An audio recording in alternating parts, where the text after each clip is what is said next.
Michael's crying was the sound of a system breaking. DAE Richardson knew that sound the way some people know their own heartbeat intimately, permanently, in the kind of detail that carves itself into your nervous system and never lets go. She'd heard it once before, in a hospital room, from her daughter's tiny chest, right before everything stopped. So when she heard it again in a luxury lounge where she absolutely didn't belong, every shattered piece of her mother self activated like an emergency protocol she couldn't override. That baby was dying, and the dangerous man holding him had no idea. The private Skyline Lounge was engineered for expensive silence, low gold lighting, velvet booths, a glass wall overlooking the city like it owed rent. No children, no chaos. Only men who spoke in currencies that had nothing to do with dollars and everything to do with fear. Every head in the room tracked the sound, with the precision of predators identifying wounded prey. But no one moved. No one whispered. No one dared. Because they recognized the man holding the child. Levi Banks sat at the center booth like a monument to control. Black suit sharp enough to cut glass. Posture so rigid it looked architectural. One arm locked around his 2.5-year-old son, the other resting on the table with fingers that had signed death warrants without trembling. But his jaw was clenched hard enough to crack teeth. Michael cried into his chest, small. Desperate sounds that should have dissolved any father's heart. Tiny fingers twisted in Levi's lapel. His little body shook with breaths that came in sharp, uneven stutters. Levi adjusted him once, irritated. The crying didn't stop. It got worse.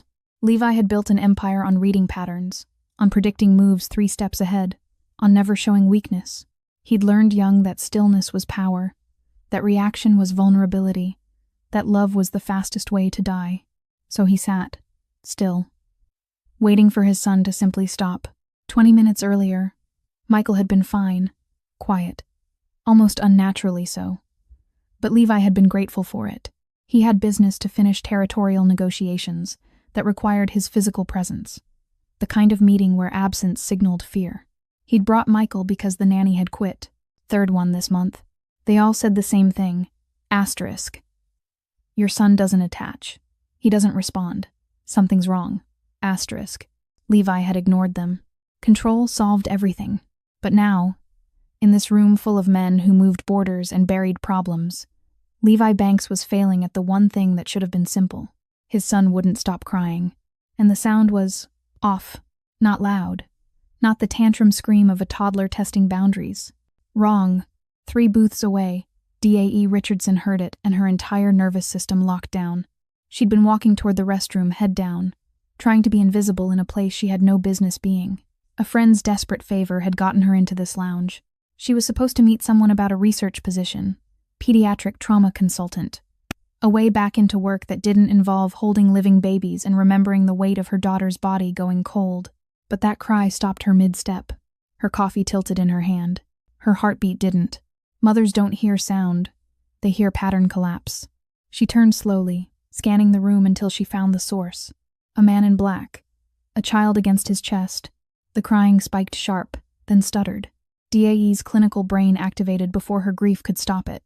She watched the toddler's legs twitch, watched his skin flush then pale, watched his breathing lag half a second too long between sobs. The man, whoever he was, adjusted the child with the efficiency of someone solving a logistics problem. Not soothing, managing.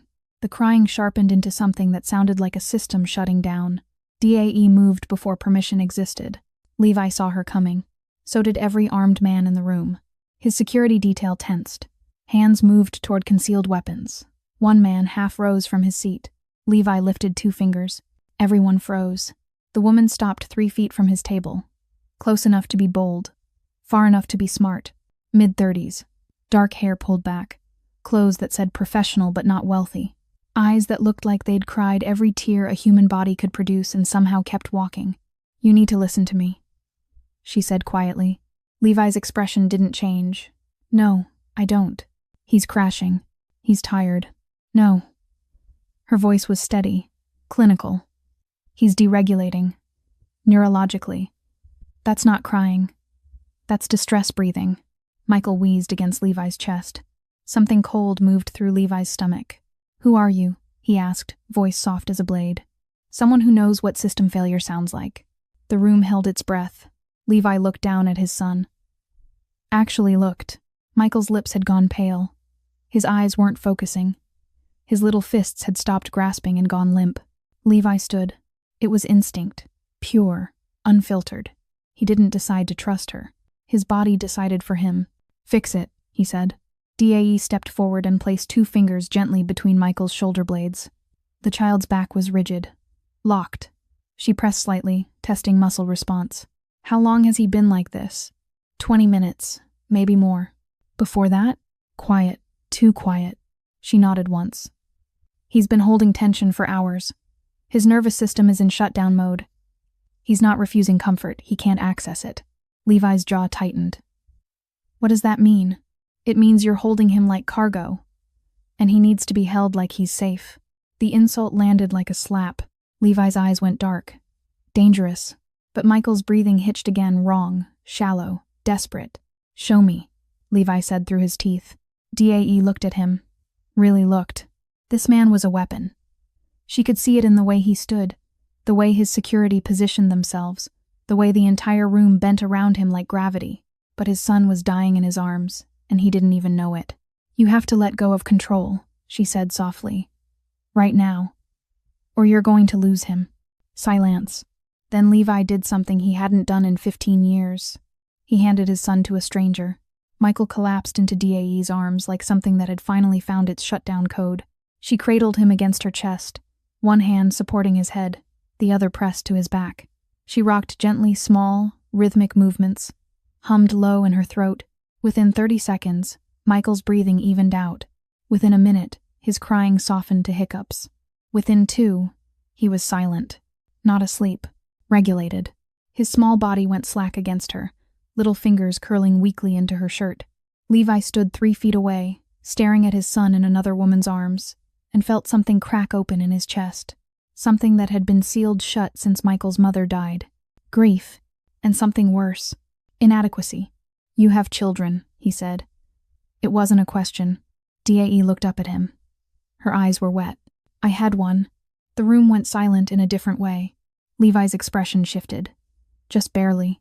But she saw it. Recognition. "How long ago?" he asked quietly. "A year. She was 6 months old." Michael made a small sound and pressed his face into DAE's neck. Levi watched his son, his heir, his only living connection to the woman he'd loved and failed to save, choose this stranger over him. And something in Levi Banks, the man who controlled half the criminal infrastructure of the eastern seaboard, shattered. "I don't know what I'm doing," he said. It was the first true thing he'd said in years. DAE looked at him, really looked. She saw the expensive suit, the bodyguards, the danger radiating off him like heat. She saw a man drowning. "Neither do I," she whispered. "But I know what it feels like when they stop breathing, and I know what it sounds like right before." Levi's throat worked. "Stay," he said. "What?" "Tonight. Stay with him tonight. I'll pay whatever." "I don't want your money." "Then what do you want?" DAE looked down at Michael, at his small, perfect face finally at peace. "I want him to be okay," she said. "That's all." Levi stared at her like she'd spoken a language he'd forgotten existed. "My car is outside," he said finally. "We'll go to my apartment. He has a room. You can... I can't just..." Michael's fingers tightened on her shirt. DAE closed her eyes. "One night," she said. Levi nodded once. It felt like a contract. Neither of them realized it was. The car ride was silent except for Michael's soft breathing. He'd fallen asleep against DAE's shoulder, his little body finally releasing hours of stored tension. Levi sat across from them in the back of the luxury SUV, watching his son sleep in another woman's arms, watching her hand move in gentle circles on Michael's back, watching the way she held him like he was made of something precious. "You knew immediately," Levi said quietly. "How?" DAE didn't look up. "I worked pediatric trauma. Before, I saw a lot of babies in distress.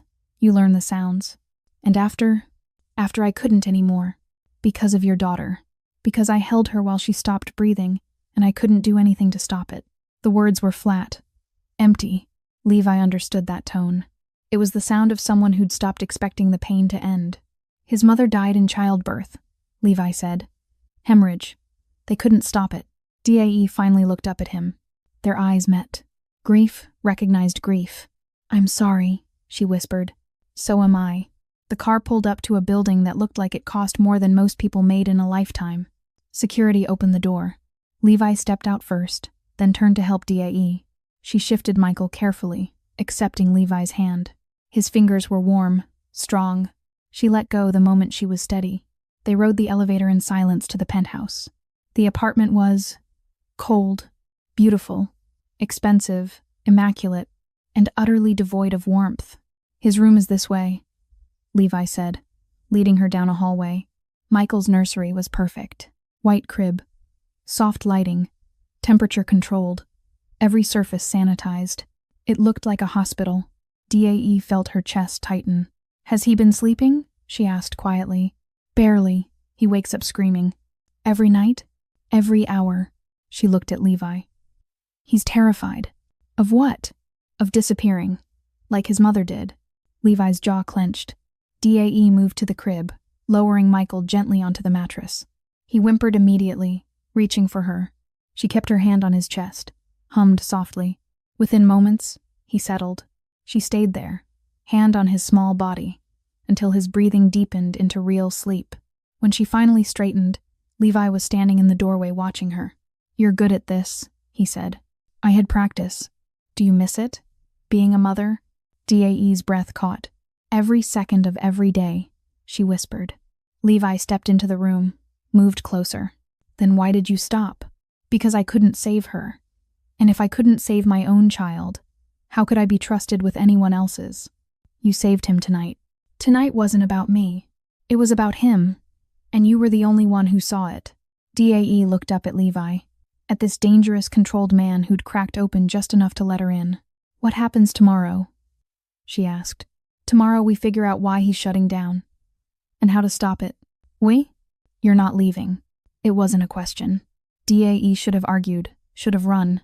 Instead, she looked back at Michael, sleeping peacefully for the first time in weeks. "One more night," she said. Levi's mouth curved, just barely. "One more," he agreed. But they both knew it was a lie. What Levi didn't tell her, what he couldn't tell her, was that by saving his son, she'd just triggered a rule older than the city itself, a rule that would make her a target. But before we get to that, if you're ready to enjoy this story, click that subscribe button, like this video, and comment where you're watching from. Your support helps us bring more exciting stories, and trust me, you won't want to miss them. Now, let's get into the story. DAE woke to silence. Not the peaceful kind, the kind that meant something was wrong. She sat up in the guest room, white sheets, gray walls, furniture that looked expensive and unloved, and checked her phone. 3:42 a.m. She'd been asleep less than 2 hours. The silence pressed against her ears like pressure before a storm. Then she heard it. Not crying. Worse, the absence of breathing. DAE was moving before her conscious mind caught up. Down the hallway, bare feet silent on cold marble, heart hammering against her ribs. Michael's nursery door was open. The room glowed with soft nightlight animals projected onto the ceiling in slow rotation. Everything designed for comfort. But Michael wasn't breathing. He lay in his crib, eyes open, staring at nothing. His little chest barely moved, skin pale in the dim light. DAE's hands were on him in seconds, checking pulse present but weak, checking airways clear, checking muscle tone rigid. "Michael," she whispered, turning him gently onto his side. "Michael, baby, come back." His eyes didn't track her movement. He was conscious, but gone. Dissociated so deeply his nervous system had shut down non-essential functions, including normal breathing. "Jesus," DAE breathed, supporting his head, stimulating his back with firm, rhythmic pressure. "Come on, sweetheart. Come back to me." Nothing. She increased pressure. Tried different patterns. Still nothing. Her own breathing quickened. "Not again. Not again. Please, not again." "What are you doing to my son?" The voice came from the doorway. Low. Controlled. Lethal. DAE didn't turn around. "He's dissociating. His breathing is compromised. Step away from him. If I step away, he stops breathing completely." I said, "Step away." Now she turned. Levi stood in the doorway wearing black sleep pants and nothing else. His chest was bare, muscled, marked with scars that looked like they had stories she didn't want to know. His hair was disheveled. His eyes were utterly cold. He looked like violence waiting for permission. "He's shutting down," DAE said, keeping her voice steady. This isn't sleep. This isn't rest. His nervous system is in survival mode and it's failing. You've been here 4 hours. The accusation landed like a blade. You did this. I didn't do this, DAE said. This has been happening. You just haven't been watching close enough to see it. Levi's jaw clenched. He moved into the room with the fluid grace of something predatory, stopped 3 feet from the crib, looked down at his son. Michael's eyes stared at nothing. His breathing was shallow. Wrong. How long? Levi asked quietly. How long what? How long has he been like this? I don't know. I woke up and heard... She stopped. I heard nothing. That's what woke me. Levi's eyes snapped to hers. For a moment, something flickered across his face. Understanding. And fear. What do we do? He asked. The question felt like glass breaking. This man, this dangerous, controlled man, was asking her. We regulate him, DAE said, manually, until his system remembers how to do it on its own. How? Skin-to-skin contact. Rhythmic movement. Vocal stimulation. Consistent pressure. Show me. I need your help. Levi moved to the other side of the crib immediately. Tell me what to do. For the next 20 minutes, they worked in silence. DAE held Michael against her chest, his bare skin against hers. Levi's hand on his son's back, following DAE's rhythm. Pressing. Releasing. Creating a heartbeat Michael's body could remember. DAE hummed low in her throat. Not a song. Just sound. Steady. Repetitive. Levi watched his son's face. Watched for the moment consciousness returned. Why is this happening? He asked quietly. Trauma, DAE said. Developmental. He lost his mother during the most critical attachment period. His nervous system never learned to regulate without her. So he's broken. No, he's adapting. But his adaptations are killing him. Levi's hand stilled. That's not possible. It's called failure to thrive. Infants can die from it. Toddlers can shut down so completely they stop developing, stop eating, stop responding. He eats. Does he? Or do you force him to? Silence. He needs attachment, DAE continued. Consistent, safe, predictable. Someone his nervous system can learn to trust. He has me. You're terrified of him. Levi's eyes went dark. Watch yourself. I'm not trying to insult you. I'm trying to save him. By telling me I'm a bad father? By telling you you're a traumatized one. The words hung in the air like smoke. Levi's hand trembled. Just once. Then he locked it down. Asterisk. Psychological insight. Control is the armor grief wears when it refuses to break. Asterisk. His mother died in my arms, Levi said quietly. I watched her bleed out on a surgical table while they cut him out of her body. I held him for the first time while she died 3 feet away. DA's throat closed. I'm sorry. I don't want your pity. Good. Because I'm not giving it to you. His eyes snapped up. Then what are you giving me? Truth. You're holding him like he's made of glass. Like if you attach to him, he'll shatter. Or you will. And if I do attach? Levi's voice was soft. Dangerous. If I let myself love him the way I loved her? What happens when I lose him too? You're losing him right now. Michael made a sound. Small, weak, but present. His eyes focused. Found DAE's face. Then his father's hand on his back. He drew a full breath. Then another. Color returned to his cheeks. His little fingers curled against DAE's collarbone. There you are, she whispered. There you are. I digit baby. Levi exhaled like he'd been holding his breath for hours. Is he? He's back. Michael turned his head slightly. Looked at his father. Levi froze. His son was looking at him like he was trying to recognize something, trying to figure out if this man was safe. Talk to him, DA said softly. And say what? Anything. Let him hear your voice connected to something other than commands. Levi's jaw worked. Then he leaned closer. Hey, he said quietly, awkwardly. Hey, Michael. Michael blinked. You scared me, Levi continued, his voice rougher now. You can't do that, okay? You can't. He stopped, closed his eyes. I don't know how to do this, he admitted. Michael reached one tiny hand toward his father's face. Levi went completely still. The small fingers touched his jaw. Exploring, learning. Levi's breath shuddered. He caught his son's hand gently. Held it against his cheek. I'm here, he whispered. I don't know what I'm doing, but I'm here. Michael made a soft sound. Not distress. Recognition. DAE felt tears burn her eyes. She looked away, giving them privacy in this moment that felt too intimate to witness. But she didn't move. Couldn't move.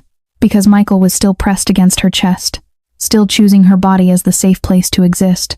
5 minutes passed in silence. Then Levi spoke. He's asleep. DAE looked down. Michael's eyes had closed. His breathing was even, deep, real sleep. We should put him down, she said. No. The word was sharp. Final. If we move him, he'll wake up, Levi continued, and we'll lose him again. I can't hold him all night. Then I will. Levi stood. Moved around the crib, held out his arms. Give him to me. DAE hesitated. You don't trust me, Levi said. It wasn't a question. I don't know you. You're holding my son, in my home, at 4 a.m, because he needed me. He still does. But so do I. The admission hung between them. DAE looked down at Michael, at his perfect, peaceful face. Asterisk, this isn't your child. Asterisk, she told herself. Asterisk, this isn't your life. This is an asterisk. But her body didn't listen. Her body knew what it felt like to hold a sleeping baby, knew what it felt like to be needed, knew what it felt like to matter, and she'd thought she'd never feel that again. If I give him to you, she said quietly, you don't get to shut down. You don't get to go back to controlling him from a distance. You have to stay present. I will. I mean it, Levi. If you take him from me right now, you're making a promise. To him. That you'll show up, even when it's terrifying. Levi's eyes held hers. I'm already terrified. Good, DAE whispered. That means you're doing it right. She stood slowly, carefully, transferred Michael into his father's arms. The moment Levi's skin touched his son's, Michael shifted, whimpered. DAE held her breath. Asterisk, please don't cry. Please don't reject him. Please asterisk. Michael settled, pressed his face into Levi's chest. Sihid. Levi looked down at his son like he was holding a miracle he didn't deserve. He's staying, he whispered. Yeah. He chose me. Yeah. Why? DAE's throat tightened. Because you let him. Levi sat in the rocking chair beside the crib, a piece of furniture that had never been used because he'd never known what it was for. Now he understood. It wasn't for the baby. It was for the parent who needed to remember how to be gentle. He rocked slowly, Michael breathing against his chest. DAE stood by the door, watching. She should leave. Go back to the guest room. Go back to her life. But her feet wouldn't move. Stay, Levi said without looking at her. What? Stay, please. Levi, I don't know what I'm doing. And if he wakes up, he won't. You don't know that. No. But I know you're doing fine. I'm not. Levi's voice cracked. Just barely. I'm not fine. I haven't been fine since she died. And every time I look at him, I see her. And I see everything I failed to protect. DAE moved closer, knelt beside the chair. You didn't fail her. I got her pregnant. I brought her into my world. I made her a target. Did you love her? Yes. Did she know? Yes. Then you gave her what mattered most. Levi looked at her. Really looked. You don't know anything about my world. No. But I know about loss. And I know that loving someone isn't what kills them. It's what keeps them alive in you after they're gone. Levi's eyes shone. He didn't cry. Men like him probably didn't know how anymore. But something in him broke open just enough for DAE to see the human underneath the armor. I don't want to lose him, he whispered. Then hold on, DAE said. And don't let go. Morning came quietly. Michael woke in his father's arms, looked up at Levi's face, and smiled. It was small, uncertain, but real. Levi's breath caught. Hey, he whispered. Michael reached up, touched his father's face. Levi caught his son's hand, kissed his tiny fingers. I'm sorry, he said. I'm so sorry I didn't see you. Michael babbled something soft and nonsensical. Levi laughed. It sounded broken and beautiful. DAE watched from the doorway. Her heart ached in ways she'd thought were dead. This wasn't her family. This wasn't her life. This wasn't... Thank you. She looked up. Levi was watching her. For what? For not walking away. I almost did. But you didn't. Michael squirmed, reached toward DAE. She moved closer instinctively, took him from Levi's arms. The transfer was seamless. natural, like they'd done this 1,000 times. Michael settled against her immediately. Comfortable, safe. Levi stood, stretched, looked at the two of them, and something shifted in his expression. Something dangerous. Not violent. Possessive. "You're not leaving," he said. It wasn't a question. "Levi, he needs you. I need you. You don't even know me. I know you saved my son twice, in 12 hours. I know you see him when no one else does. I know he feels safe with you. That's not enough. It's everything." DAE's pulse quickened. This was wrong. She shouldn't stay. She shouldn't let herself care. She shouldn't. Michael made a soft sound and pressed his face into her neck. Her body responded before her brain could stop it. Her arms tightened around him. Her heart cracked open just enough to let him in. Asterisk, flawed thought. If I stay, maybe I can save him. Maybe I can prove I'm not the mother who failed. Asterisk. One more day, she heard herself say. Levi's eyes darkened with something that looked like relief. And hunger. One more, he agreed. But they both knew. She wasn't leaving. Not today. Not tomorrow. Maybe not ever. Because what DAE didn't know, what Levi couldn't tell her, was that the moment Michael bonded to her in front of his father's men, she'd triggered something ancient. Something binding. A rule written in blood long before laws existed. In his world, when the heir chose a woman, she became untouchable. Protected. Claimed. And if she tried to leave, she wouldn't just be walking away from Michael. She'd be walking away alive only if Levi allowed it. DAE stayed. Not because Levi asked. Not because Michael needed her. But because when she tried to imagine leaving, her body refused to move.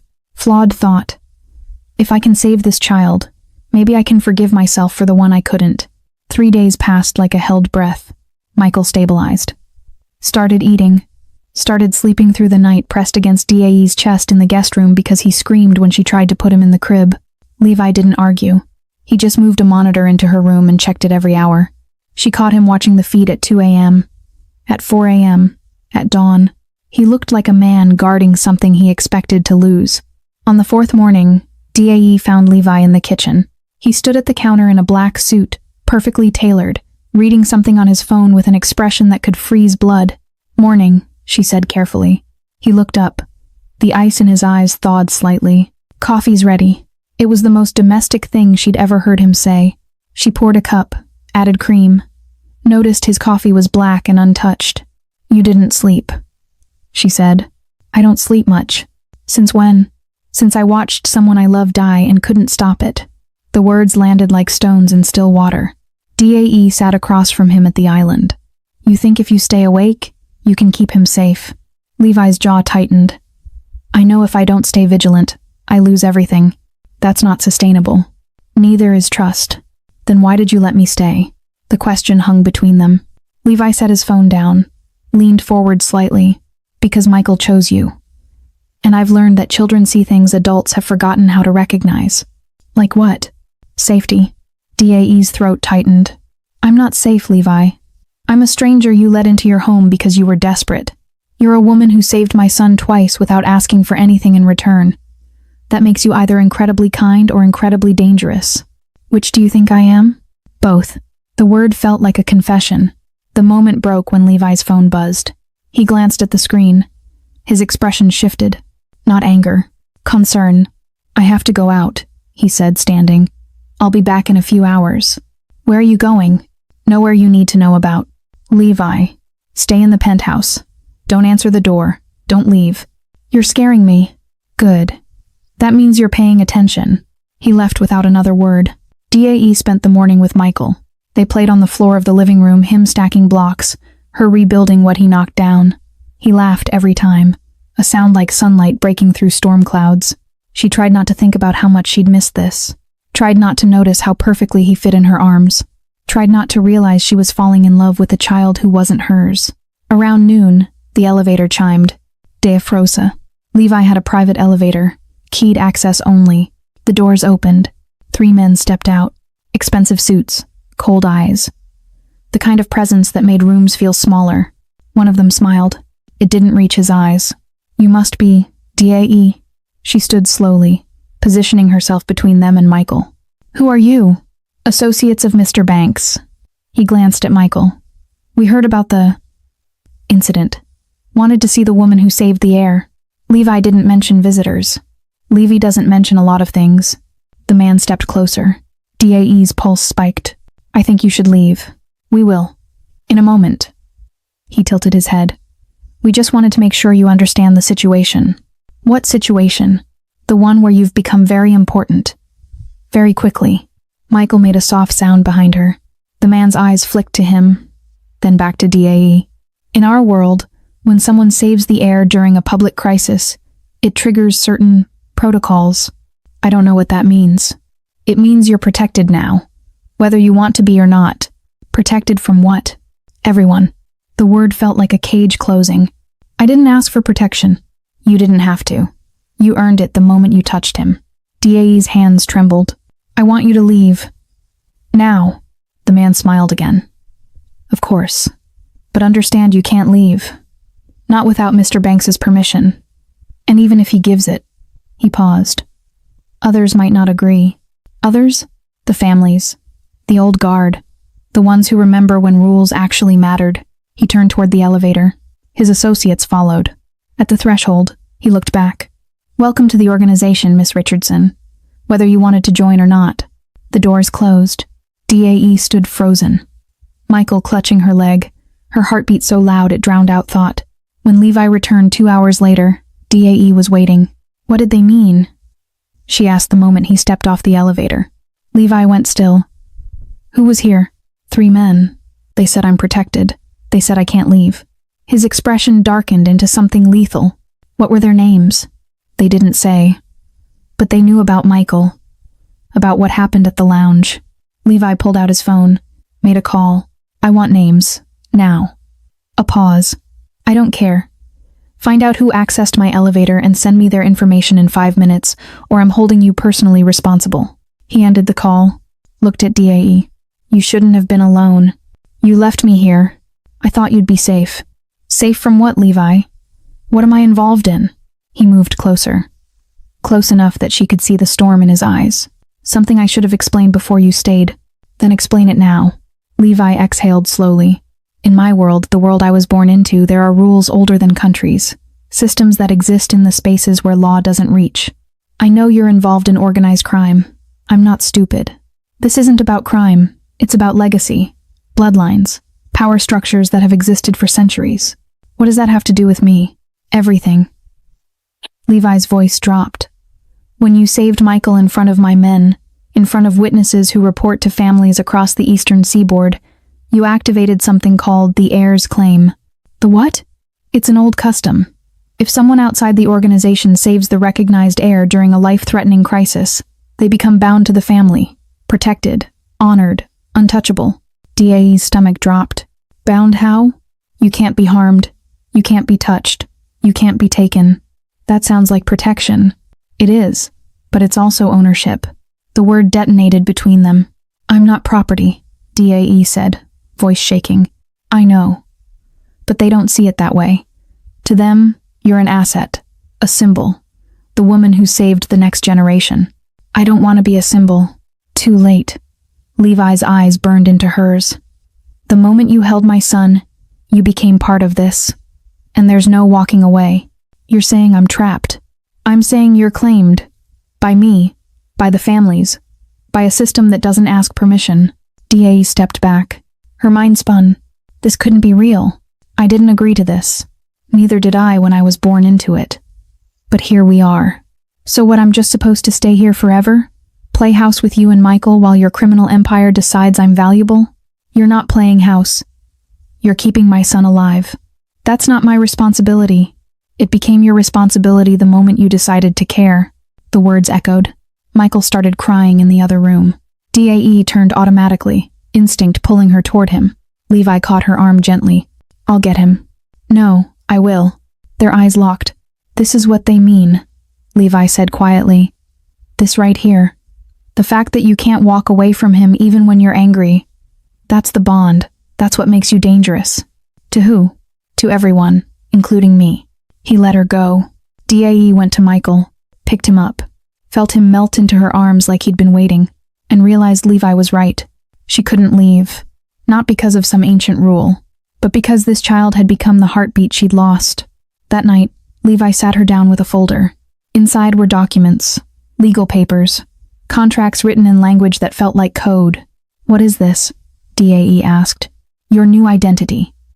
As far as the organization is concerned, you're now listed as Michael's primary caregiver, legally protected, financially compensated, bound to this family. I never signed anything. You didn't have to. The heir's claim is witnessed, not contracted." DAE stared at the papers, at her name printed beside Levi's, at Michael's name beneath both of theirs. "This says I'm—" She couldn't finish. Levi finished for her, his mother, legally, in every way that matters to them. DAE looked up at him, eyes wide with shock, and something that felt dangerously close to longing. "I'm not his mother." "No," Levi agreed. "But you're the closest thing he has, and in my world, that makes you untouchable. And if I refuse—" Levi's expression softened into something that looked like regret. "Then you become a liability. And liabilities don't survive long." The days that followed felt like living inside a dream someone else was directing. DAE stopped trying to leave. Not because Levi threatened her, because every time she thought about walking out, Michael would reach for her, and her body would refuse to move. Asterisk. Flawed thought. Maybe if I become his mother, I can stop being the woman who failed to save her daughter. Asterisk. She told herself it was temporary. A few weeks, maybe a month. Just until Michael stabilized fully. Just until Levi found someone permanent. Just until she convinced herself she wasn't needed. But Michael had other plans. It started small. He'd cry when Levi held him too long. Reach for DAE across rooms. Refuse food unless she was the one offering it. Levi tried everything. Patience, bribery, gentle insistence. Nothing worked. One afternoon, Levi sat on the living room floor with Michael, trying to get him to play with blocks. Michael knocked them over. Looked at DAE. Reached. "Come on, buddy," Levi said quietly. "Just 5 minutes." Michael's face crumpled. DAE watched from the couch, heartbreaking. "Let me try," she said. "He needs to bond with me. He's traumatized, Levi. Forcing it won't help. Neither will letting him reject me every time I touch him." Michael started crying. Levi's expression cracked. He handed Michael to DAE without a word. The moment she took him, Michael quieted, pressed his face into her neck, sighed like he'd been holding his breath. Levi stood, walked to the window, stared out at the city like it owed him answers. "I'm his father," he said quietly. "Why doesn't that matter?" "It does matter. But right now he needs safety more than biology." "And I'm not safe?" "You're trying to be. But he feels your fear." Levi turned. "I'm not afraid." "Yes, you are. You're terrified you'll lose him the way you lost her. And he can feel it every time you touch him." Levi's hands clenched into fists. "Then what do I do?" "You let him choose. And you trust that eventually, he'll choose you too." That night, Levi asked DAE to stay. Not for a few days. Not until Michael adjusted. Permanently. They stood in the hallway outside Michael's room. The boy was asleep in the crib, finally comfortable enough to rest without being held. "I can pay you," Levi said. "Whatever you need. Whatever you want." "I don't want your money." "Then what do you want?" DAE looked at him. Really looked. At this dangerous, broken man who'd handed her his son and his trust without hesitation. "I want to know this is real. That you're not just using me as a temporary fix until you find someone better. There's no one better. He chose you. He's 2 years old. He doesn't understand what he's choosing. He understands safety. And he feels safe with you." Levi stepped closer. "I need you to stay. Not because I can't find someone else. But because you're the only person who's looked at him and seen a child instead of an heir." DAE's breath caught. "What do you see when you look at him?" she asked. Levi's expression softened. "I see everything I have left to lose." The honesty broke something open in DAE's chest. "I'll stay," she heard herself say. "But not as an employee." "Then as what?" "As someone who cares. About him. About—" She hesitated. "About both of you." Levi's eyes darkened with something that looked like hunger. "That's more dangerous than you realize." "Why?" "Because caring makes you vulnerable. And vulnerable people die in my world. Then maybe you need to change your world." "I can't." "You won't." The accusation hung between them. Levi moved closer, close enough that DAE could feel the heat coming off him. "If you stay," he said quietly, "you need to understand something." "What?" I don't know how to do this. The relationship, the family, the normal. Neither do I. Then we'll figure it out together. It wasn't a question. It was a promise. Over the next week, something shifted. Levi came home earlier, ate dinner with them, read to Michael at night even though the boy fell asleep after 2 pages. He was trying, and DAE saw it. One evening, she found Levi standing in the nursery doorway, watching Michael sleep. You okay? She asked softly. He smiled at me today. I know. I saw. It was the first time. Levi's voice cracked. Since Isabella died. The first time he looked at me like I wasn't a stranger. DAE's throat tightened. She stepped beside him. Their shoulders touched. You're not a stranger anymore. Because of you. Because of you showing up. Levi looked down at her. Their faces were inches apart. I don't know how to thank you, he said. You don't have to. Yes, I though. His hand moved to her face. Gentle, hesitant, like he was asking permission. DAE's heart hammered. This was dangerous. This was crossing a line she couldn't uncross. But when Levi's thumb brushed her cheek, she didn't pull away. Tell me to stop, he whispered. I can't. Why not? Because I don't want you to. Asterisk. Emotionally irrational decision. Letting herself want something that could destroy her. Asterisk. Levi leaned in. His lips brushed hers. Soft, careful, like he was afraid she'd break. DAE kissed him back, and felt the last of her defenses crumble. They pulled apart slowly. Levi rested his forehead against hers. This changes things, he said. I know. You sure you want this? No. But I want you. Levi's breath shuddered. I'll protect you, no matter what. From who? Everyone. Including myself. The next morning, DAE woke to an empty bed. She'd fallen asleep on the couch. Levi must have carried her to the guest room. She checked her phone. 2:33 a.m. Michael would be awake soon. She got up, padded down the hallway, stopped. Levi stood in the living room with 2 men in suits. They were speaking in low voices. One of them handed Levi a folder. He opened it. His expression went cold. When? He asked. Last night. They cleared it out completely. Any witnesses? None willing to talk. Levi closed the folder, looked up, saw DAE standing there. His face shifted. Go back to bed. What's going on? Nothing you need to worry about. Levi. Now. Day. The command in his voice made her freeze. The men left. Levi walked over to her. What was that? She asked. He hesitated, then handed her the folder. Inside were photos of her motel room, completely ransacked, furniture overturned, belongings scattered, the door left wide open. When did this happen? DAE whispered. Sometime last night. Who? I don't know yet, but someone's sending a message. What message? Levi's eyes were dark, dangerous. That they know where you used to live, and they know you're with me now. DAE's hands trembled. They're coming for me. No, they're testing me, seeing if I'll protect you. And will you? Levi pulled her close. With everything I have, but protection wasn't enough. Because 3 hours later, Levi received a message. A photo of DAE's daughter's grave, freshly disturbed, flowers scattered. A single note left on the headstone. She wasn't the only one you'll lose. Levi didn't show DAE the photo. He deleted it, made 3 calls, and put the entire organization on alert. Someone had crossed a line that didn't exist in his world. You didn't touch the dead. You didn't weaponize grief. And you sure as hell didn't threaten a woman under the heir's claim. But someone had, and Levi was going to bury them for it. DAE knew something was wrong.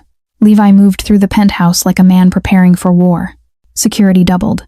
New faces appeared, hard men with cold eyes who positioned themselves at every entrance. What's happening? DAE asked. Precaution. Against what? People who don't respect boundaries. Levi, you're scaring me. He stopped, turned, pulled her close. I won't let anyone hurt you. Or Michael. Do you understand? No, I don't understand any of this. You don't need to. You just need to trust me. Flawed thought.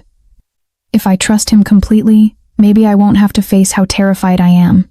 She wanted to argue, wanted to demand answers. But the way Levi held her like she was the only thing keeping him sane made her stay silent. The first message arrived at noon, delivered by courier. A small box. Inside, a child's shoe. Pink. Size Nade. The same size Emma had worn. DAE opened it before Levi could stop her. The moment she saw it, the world tilted. "Where did you get this?" she whispered. Levi's expression went lethal. "It's not hers," he said firmly. "How do you know?" "Because I had your daughter's belongings cataloged and secured. This is a replica. Someone's trying to break you. It's working." Levi pulled her into his arms. "Listen to me. This is psychological warfare. They want you scared, unstable, easier to manipulate. Who is they? Rivals. Families who don't want me to have leverage. People who think if they break you, they break me." "And do they?" Levi's jaw clenched. "Yes." The admission landed like a confession. The second message came 2 hours later. A video, sent to Levi's private line. He watched it alone in his office. DAE's face, captured from a distance, outside a coffee shop, yesterday. She didn't know she was being followed. A voice overlaid the footage. "She's beautiful. Fragile. Exactly the kind of thing that breaks." Levi's hand crushed the phone. He called a meeting. Every underboss, every lieutenant, every family representative within 100 miles. They gathered in a private room beneath the city concrete walls. No windows. The kind of place where decisions were made that never saw daylight. Levi stood at the head of the table. "Someone violated the heirs claim," he said, voice cold enough to freeze blood. "Someone threatened the woman protecting my son." Silence. "I want names. I want locations. I want whoever's responsible delivered to me within 24 hours. And if we can't?" one of the older men asked. Levi's eyes went black. "Then I burn every territory connected to this until someone talks." "You'd start a war over a woman?" "I'd end a world over my son. She's keeping him alive. That makes her untouchable." The men exchanged glances. One spoke. "The Rossi family. They've been positioning against you for months. This feels like their play." "Evidence?" "The courier was one of theirs. We traced the route." Levi nodded once. "Then we respond." But before Levi could move, a third message arrived. This one came directly to the penthouse. Hand-delivered by a man in a suit who looked like death had learned to smile. He handed Levi an envelope. "From the Rossi family. With compliments." Inside, a single sheet of paper. "Resign within 48 hours, or the woman dies. Publicly. Slowly. In a way that ensures your son remembers." Levi's hands trembled. Not from fear, from rage so pure it felt like divine wrath. "Tell them no," Levi said quietly. The man blinked. "Excuse me? Tell your bosses that if they touch her, I'll dismantle their entire bloodline. Every cousin, every associate, every person who's ever said the name Rossi will disappear. They'll kill her. They'll try. And they'll learn why people fear me." The man left. Levi stood alone in the hallway, feeling control slip through his fingers like water. He found DAE in Michael's room. She was rocking the boy to sleep, humming softly. Levi leaned against the doorway, watching, memorizing. "You're staring," DAE said without looking up. "I'm thinking." "About what?" "How much I'm willing to lose to keep you." She looked up then, saw the storm in his eyes. "What happened?" Levi crossed the room, knelt beside her. "I need you to do something for me." "What?" "I need you to disappear. Tonight. Go somewhere safe. Let me handle this." "No. Day. I'm not running. Not again. This isn't about bravery. It's about survival. Then we survive together." Levi's expression cracked. "I can't protect you if you won't let me. And I can't live if I keep running from everything I care about. Even if it kills you?" "Even then." Levi pulled her close. Michael between them. A family held together by fear and love in equal measure. "I won't let them take you," Levi whispered. "Then don't let me go." At midnight, Levi's phone buzzed. A message from an unknown number. "Clock's ticking. 48 hours. Resign or she dies." Attached, a photo of DAE, taken through the penthouse window, 20 minutes ago. They were already inside the building. They took her at dawn. Quiet. Professional. Surgical. 3 men breached the penthouse while Levi was in the shower. Bypassed security. Disabled alarms. Found DAE in the kitchen making coffee. She didn't scream. Didn't fight. Just looked at Michael sleeping in his chair and whispered, "Please don't wake him." They didn't. They carried her out like cargo. Left a single note on the counter. "You have 36 hours." Levi found the note at 6:47 a.m. His world ended at 6:48. He didn't rage. Didn't break things. Didn't shout. He went cold. The kind of cold that made grown men confess sins they hadn't committed just to make it stop. He made one call. Find her. Use everything. Then he sat in the nursery, watching Michael sleep, knowing that when the boy woke up and DAE wasn't there, he'd break. Michael woke at 7:15, looked around, reached for DAE.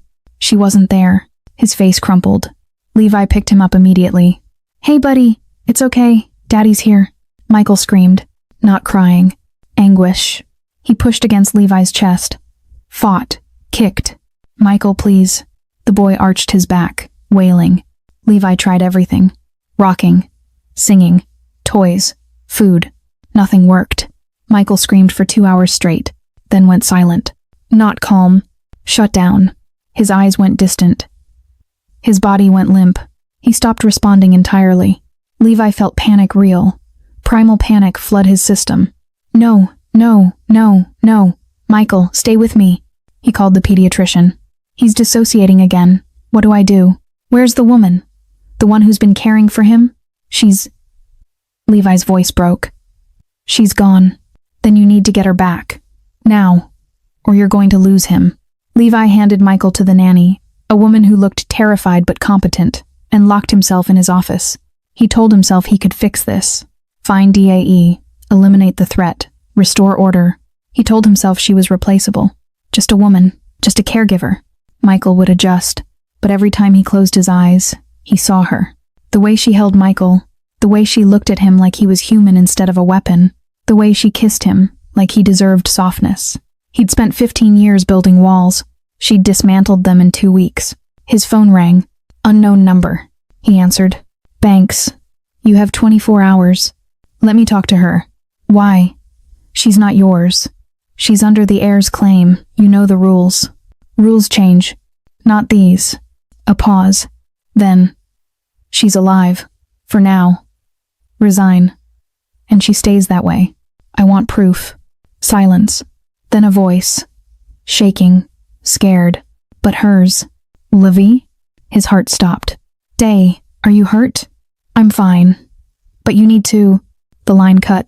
Levi sat in silence, feeling something crack inside him that he didn't know could break. He called his underboss. Status. We've narrowed it to 3 locations. Running teams to each. I'm coming. Sir, that's not... I'm... coming. Levi left Michael with security. The boy didn't even look at him. Just stared at the wall. Empty. Levi knelt beside him. I'm going to bring her back. I promise. Michael didn't respond. Levi kissed his son's head and left. The first location was empty. The second was a trap. Levi walked into an ambush, 6 men, all armed. He killed 4 before they realized he wasn't negotiating. The other 2 ran. Levi let them. He needed them to report back. Needed the Rossi family to know he was coming. At the 3rd location, he found something worse than DAE. He found her jacket. Bloodstained. Left deliberately where he'd find it. Levi's hands shook as he held it. She's alive, his second-in-command said. This is psychological. It's working. He returned to the penthouse at midnight. Michael was still catatonic. Wouldn't eat, wouldn't sleep, wouldn't engage. The nanny looked at Levi with eyes full of pity. He's been like this since you left. Levi sat beside his son. I don't know what to do, he admitted. Find the woman. That's the only thing that'll bring him back. And if I can't? She didn't answer. Because they both knew. At 2 a.m., Levi received a call from his most trusted underboss. We found her. Where? That's the problem. She's with Giovanni Rossi. At his estate. Send the address. A pause. Sir. Giovanni said he'd only negotiate with you. In person. Alone. It's a trap. Probably. But he says if you don't come, he sells her to the highest bidder. Levi closed his eyes. Send the address. Another pause. Longer this time. Levi. There's something else. What? The breach. The one that let them take her. His underboss's voice dropped. It came from inside. Someone gave them your security codes. Levi went still. Who? Marcus. Marcus. His second-in-command. The man who'd been with him for 8 years. You're sure? Confirmed. He's been negotiating with the Rosses for weeks. This was his play. Levi felt rage so pure it felt like prayer. Where is he? We have him contained. Bring him to me. Levi stood in the basement of his oldest safe house. Concrete walls. Single light. No windows. Marcus knelt in the center of the room. Hands bound. Face bloody. Why? Levi asked quietly. Marcus spat blood. Because you've gone soft. Over a woman. Over sentiment. She saved my son. She made you weak. Levi crouched down.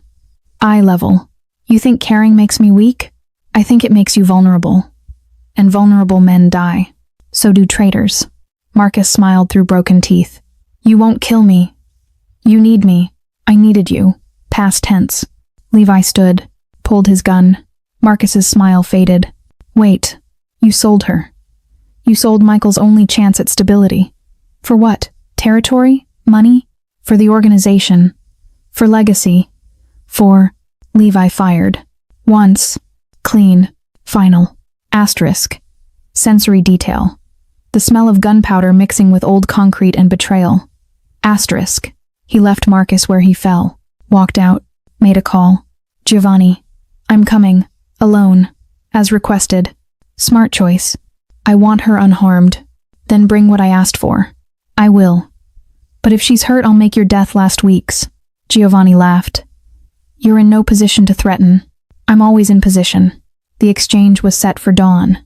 An abandoned cathedral on the edge of the city. Levi drove alone. No security. No backup. Just him and a briefcase full of signed documents. Territory agreements. Resource transfers. Power concessions. Everything Giovanni wanted. Everything Levi had built. For one woman, he arrived as the sun broke over the horizon. The cathedral was ruined, stained glass shattered, pews rotting, altar crumbling, beautiful in its decay. Giovanni waited at the center, 12 men flanking him, all armed. Banks, Giovanni called. Punctual as always. Where is she? First, the briefcase. Levi walked forward. Set it down. Giovanni opened it. Smiled. You actually did it. You signed away half your empire. I signed away all of it. For her. Giovanni's smile widened. Love makes men stupid. No, it makes them clear. Poetic. But clarity won't save you. He nodded. 2 men dragged Dae forward. She was bruised. Exhausted. But alive. Her eyes found Levi's. And she smiled. Small. Broken. But real. I'm sorry, she mouthed. Levi's chest tightened. Let her go, he said. In a moment. Giovanni stepped closer to Dae. First, I want you to understand something, Banks. This woman, she's not special. She's leverage. And leverage is only valuable if you're willing to lose it. I'm not. I know. That's why you're already beaten. Giovanni pulled a gun. Pressed it to Dae's temple. Walk away. Right now. Leave the empire. Leave the city. And she lives. Levi's world narrowed to a single point. The gun. Dae's face. The choice. If I walk away, you'll kill me anyway, Levi said. Probably. But she'll live. Isn't that enough? Asterisk. Emotionally irrational decision. Choosing to believe an enemy's promise because the alternative means losing everything. Asterisk. Let her go first, Levi said. Then I'll leave. No, you leave first. Then I decide if she's worth keeping alive. Dae's eyes filled with tears. Levi, don't. Quiet, Giovanni snapped. Levi took a step back. Then another. I'm walking away. But if you hurt her, you'll do nothing. Because you'll be gone. Levi turned. Started toward the exit. Every instinct screaming at him to fight. But Michael's face flashed in his mind. Catatonic. Dying without Dae. If Levi died here, they both lost everything. He reached the door. Looked back. Dae was crying silently. Giovanni still had the gun to her head. Go, Giovanni said. Before I change my mind. Levi stepped outside. Into the sunlight. Into the worst decision of his life. He made it to his car. Started the engine. Pulled out his phone. Sent a single message to his backup team 3 blocks away. Now. Inside the cathedral, Giovanni lowered the gun. Smiled at Dae. Your lover just abandoned you. No, Dae said quietly. He saved me. By running? By trusting. Giovanni frowned. That's when the first flash grenade went off. Levi's team breached from 4 entry points. Smoke, chaos, gunfire. Levi ran back inside. Found Dae on the ground, hands over her ears. He grabbed her. Are you hurt? No. Then run. They made it outside. To the car. Levi drove. Fast, reckless. DAE beside him, shaking but alive. You came back, she whispered. I never left. You walked away. I gave them 30 seconds to think they'd won. Then I took everything back. DAE laughed. It sounded like relief breaking. But when they pulled up to the safe house, Levi's phone buzzed. A video. He opened it. And his blood turned to ice. The cathedral. Empty. No bodies. No Giovanni. No men. Just a message spray-painted on the altar. Wrong location. But thanks for the territory. Levi stared at the phone. At the message that meant everything he'd just traded was gone. And DAE was still in danger. What is it? DAE asked. Levi didn't answer. He called his underboss. The exchange was a decoy. They played us. Where's the real location? I don't know. But they have the documents, they have... His phone buzzed again. New message. GPS coordinates. And a photo. Of Michael. Sleeping in his crib. Inside Levi's penthouse. We're inside. Come alone. This time for real. Levi drove like the devil was chasing him. Because he was. Dai beside him. Silent. He's okay, Levi said. More to himself than her. He's okay. He has to be okay. Levi. If they hurt him, they won't. You don't know that. I know you won't let them. They reached the building. Levi's security was gone. Not dead. Just absent. Like they'd been paid to disappear. Levi and DAE took the elevator. It felt like riding into a tomb. The doors opened. The penthouse was silent. Too silent. Levi moved through the space like a predator. Gun drawn. Every instinct screaming trap. They found Michael's room. The crib was empty. Levi's heart stopped. Then he heard it. A baby's laugh. From the living room, Giovanni sat on Levi's couch, holding Michael. The boy was smiling, playing with Giovanni's watch, completely calm. Cute kid, Giovanni said, shame about his father. Levi's gun came up. Put him down. Or what, you'll shoot me while I'm holding him? Yes. Giovanni's smile faded. You're bluffing. Try me. A standoff. Then DAE stepped forward. Michael, she said softly. The boy's head snapped toward her voice. His face lit up. Mama. The word shattered something in the room. Giovanni looked at DAE, then at Michael, then at Levi. Oh, he said quietly. This isn't leverage. This is family. Put him down, Levi repeated. Giovanni stood. Slowly, handed Michael to DAE. The boy melted into her arms. Mama, he said again, pressing his face to her neck. DAE's eyes filled with tears. Giovanni watched. You know what this means, he said to Levi. What? You've already lost. Because now you have something worth dying for. And you don't? I have power, money, territory, things I can replace. Then you've never had anything real. Giovanni's expression hardened. This is your last chance, Banks. Walk away. Take your woman and your son. Disappear. Or I'll hunt all three of you until there's nothing left. Levi lowered his gun. Okay. Giovanni blinked. What? I'll walk away. I'll take them. And I'll disappear. You're serious. Completely. You'd give up everything? Your empire? Your legacy? Your name? For them? Levi looked at DAE. At Michael. At the only family he had left. Yes. Asterisk. Emotionally irrational decision. Choosing love over power. Knowing it means becoming invisible in the only world he's ever known. Asterisk. Giovanni stared. You're insane. No, I'm clear. They'll kill you. The families. The rivals. You're a target now. Then I'll be a moving target. Giovanni shook his head. You really love her. More than winning. Silence. Then Giovanni did something unexpected. He stepped back, holstered his weapon. Go, he said. What? I said go.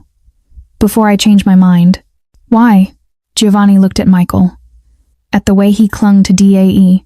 Because I remember what it's like to have something worth losing, and I lost it because I chose power. He turned toward the door, paused. If I see you again, Banks, I'll kill you. But today? He glanced back. Today I'm letting you be the man I wasn't. He left. Levi stood frozen. DAE moved to him. Is it over? No. But we have a head start. Where do we go? Somewhere they'll never look. Where's that? Somewhere quiet. Michael's small hand touching Levi's face. Sticky with baby food and innocence. grounding him to the only thing that mattered. They packed in 20 minutes. Essentials only. No ties to the past. Levi made one final call. To his lawyer. Transfer everything. Every account. Every asset. Put it in trust for Michael. And you? I'm dead. As of today. Levi. Make it official. He hung up. Looked at DAE. Ready? She held Michael close. As long as we're together. They left the city at midnight. No security. No escort. Just a car. A child. And the terrifying freedom of having nothing left to protect except each other. 3 days later, a news report aired. Levi Banks, notorious crime figure, confirmed dead in a warehouse fire. No body recovered. Authorities closing case. In a small coastal town 800 miles away, a man named Daniel Reed watched the news. Beside him, a woman named Sarah held a toddler. They looked nothing like Levi, DAE, and Michael. But they were alive. And together. And free. The house was small. 2 bedrooms. Wooden floors. Windows that overlooked the ocean. Nothing like the penthouse. Nothing like power. But it was theirs. Michael adjusted first. Children always do.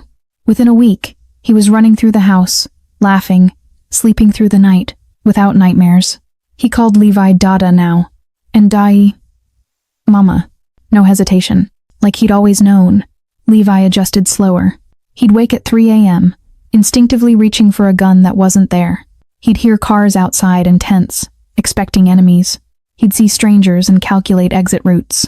DAE watched him learn how to be a person instead of a weapon. It wasn't easy, but he tried. One morning, Levi burned breakfast. Stood in the kitchen staring at smoking eggs, like they'd personally betrayed him. DAE laughed. What? He asked. I've seen you negotiate million-dollar deals without blinking, and you're scared of scrambled eggs. I'm not scared. You're terrified. He looked at her. I don't know how to do this. The normal, the simple. Neither do I. You're better at it. I'm better at pretending. They built routines. Breakfast together. Walks on the beach. Michael collecting shells while Levi and DAE talked about nothing important. It felt fragile. Like one wrong move would shatter it. But it held. One evening, DAE found Levi sitting on the porch, staring at the ocean. You okay? She asked. I killed people to get here. The words hung in the salt air. DAE sat beside him. I know.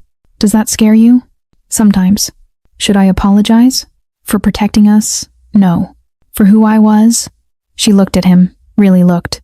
You're not that person anymore. How do you know? Because that person wouldn't have given up everything for a child who wasn't even his. Levi's throat worked. He is mine. In every way that matters. I know. And so are you. DAE's breath caught. Levi.